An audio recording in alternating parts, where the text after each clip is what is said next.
Pop the collar, yo. Yeah, it doesn't look. It's not working, does not it? popping. It's not popping. There we go. Yeah. Like a frill neck, like, yeah. Hey there guys, Tom here. Welcome back to my movie channel, and thank you very much for joining me and Ali for episode 6 of our review of WandaVision. This is, like all our WandaVision reviews, a spoilers review. So if you haven't seen episode 6 of WandaVision, I would go and see that episode first and then come back and join us here for this review. Ali, you start. What did you think of this episode? Okay, so I think it's more of a setup episode for what's coming later. Almost like the start of a two-part, although obviously it's not. We don't know the title of it at the time of this recording. It's just called episode 6. Yes. But if they want us to call it a two-part episode, would not be surprised, because it's mostly set up and moving pieces into place. Although they did drop some key information in this episode, though.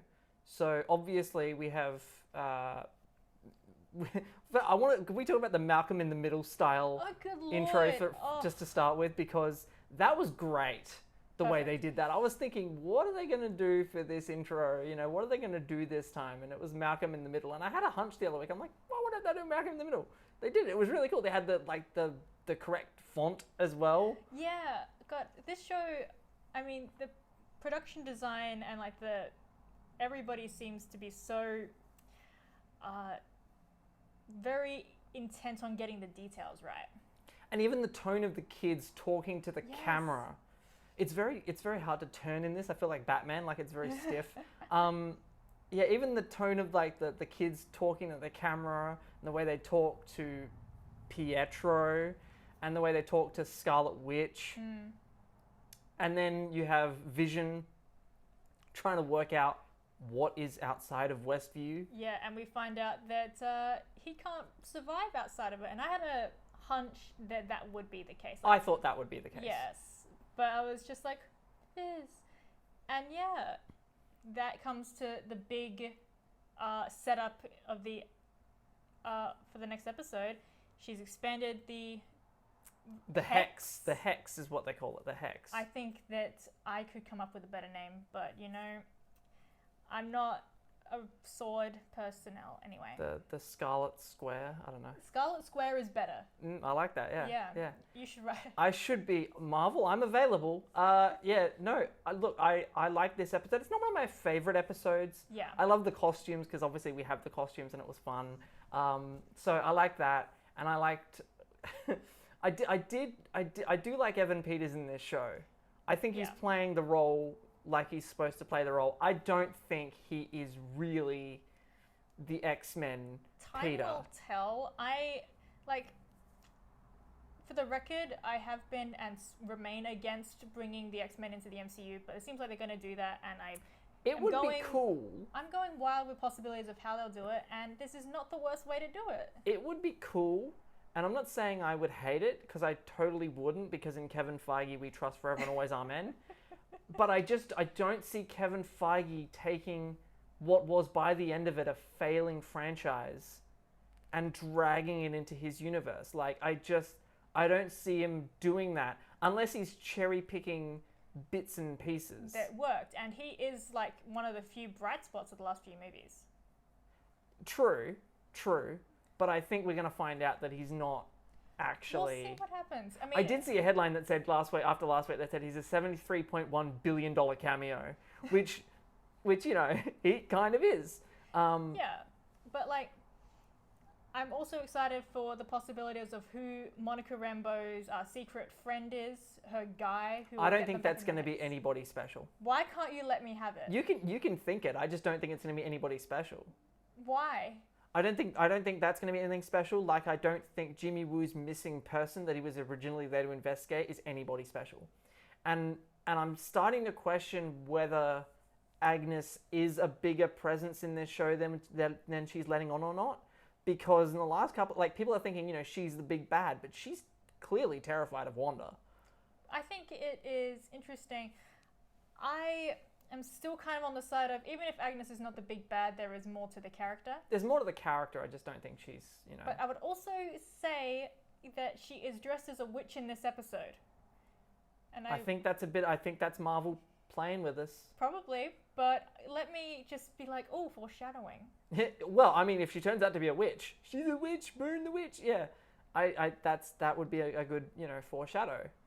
The thing with Pietro in this episode is that he has a lot of the real Pietro's memories, Yes. kind of, because I got shut up on the street, blah blah blah blah blah. Yeah. But they did show the footage in the previously of Aaron Taylor Johnson. Yeah. So the question still remains: does Aaron Taylor Johnson show up in this at all? I don't think that will be the case at all. I think that they have that purely as a previously on to explain who Pietro is. Yeah, Because for the not 5 people who haven't been following the MCU. Well, not everybody wants like. No, I know, but I'm just thinking, what MCU fan currently, newbie is jumping straight into WandaVision? Look, they try to be as like entry level friendly as I know, possible. I get it. And I appreciate it, so I think that's nothing. No, I think that's just well, previously on. Yeah, I don't know though, because they let you haven't have your shown him, thing. but they haven't shown him since. We haven't seen a vision of him since he died. They killed him in Ultron. That was it. They haven't shown footage of him since. So it's interesting that in this episode where you have fake Pietro, they chose to show real Pietro. That's where my thinking is coming from. I did love Hayward kicking out Rambo and Darcy and Wu. Yeah. And Wu can kick some ass, man. Jimmy Woo's got some skills. We knew Rambo had some, and clearly she's going to get some powers now. Yeah, they've definitely...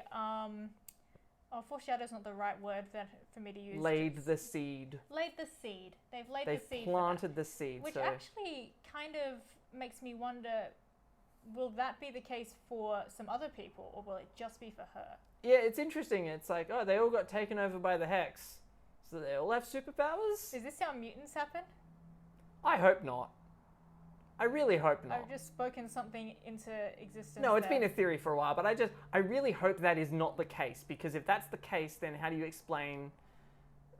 There's a lot of questions around that. Can I please just pretend that I invented a theory for once? You didn't invent the theory. I've seen it online. But I'm here to crush dreams, is what I'm here to do. She wants to live in her own fantasy land, and I'm the vision that wants to question everything and crush the dream.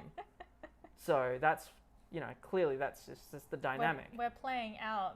We're playing, literally. Are you trapping me in a hex right now? Yes. Yeah. I want to talk about director Hayward. Because I've seen a lot of people say, oh, he's the big bad of the show. That's possible. It's entirely possible. And for the last couple of episodes, I'm like, look, he's a dick, but he's not evil. This episode, he was a bit evil. Yeah. He was a bit evil. He was a bit too mustache twirly, hiding a lot of stuff.